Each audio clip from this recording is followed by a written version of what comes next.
Speaker's direction which has to be followed. Why? No, that is not our job.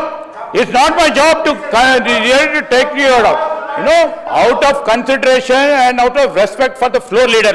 He being the floor leader, we are answerable. He being the floor leader, we are answerable. Who is the floor leader there? You are not the floor leader there. Where is the floor leader? Telangana ప్రజలకు తెలవాలి.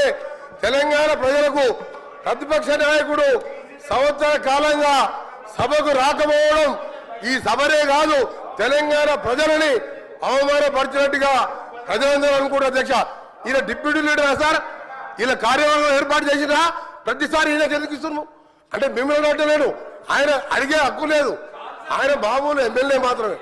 అందుకనే గౌరవ చెప్తున్నా, నా బాధతోని నల్గొండ ప్రజల కడుపులో ఆవేదన, fluoride మూసి నీళ్లు చచ్చిపోతున్నారు సార్. మధ్యలో పేదవాళ్ళు డబ్బున్న వాళ్ళు హైదరాబాద్కి వచ్చిండ్రు, డబ్బు లేని దళితులు గిరిజనులు నల్గొండలు చచ్చిపోతున్నారు. అంత కనికరం లేదు సార్ వీళ్ళకు. ఎస్ఎల్బిసి సొరంగం 70% పూర్తి చేశాం. ఇరిగేషన్ మినిస్టర్ గా ఉండి ఒక్కసారి సొరంగం రాలే. ఆయన నల్లగొండ గురించి కానీ నా గురించి మరి మాట్లాడే హక్కు లేదు అధ్యక్ష. ఆయన ఒక గౌరవ శాసనం చెప్పిన మాత్రమే, డిప్యూటీ లీడర్ కాదు, సిఎల్పి సెక్రటరీ కాదు, లీడర్ లేడు వాళ్లకు. వాళ్ళ సార్ మాట్లాడేది.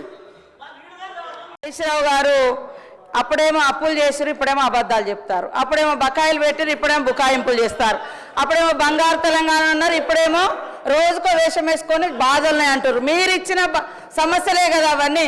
మీరే అన్నారు రైతులకు ఎన్ని చేసినామని. 30,000 కోట్ల రైతు రుణమాఫీ చేయకుండా ఎందుకు ఆపిర్రు? అవన్నీ అట్లనే ఉన్నాయి కదా. ఉచిత కరెంట్ ఇచ్చినామన్నారు. 40,000 కోట్లకు పైగా విద్యుత్ బకాయిలు ఉన్నాయి కదా.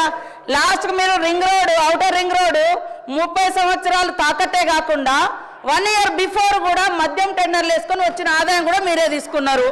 కాబట్టి మీరు ఇప్పటికైనా భజనలు మానుకొని వాస్తవాలు మాట్లాడితే బాగుంటుంది.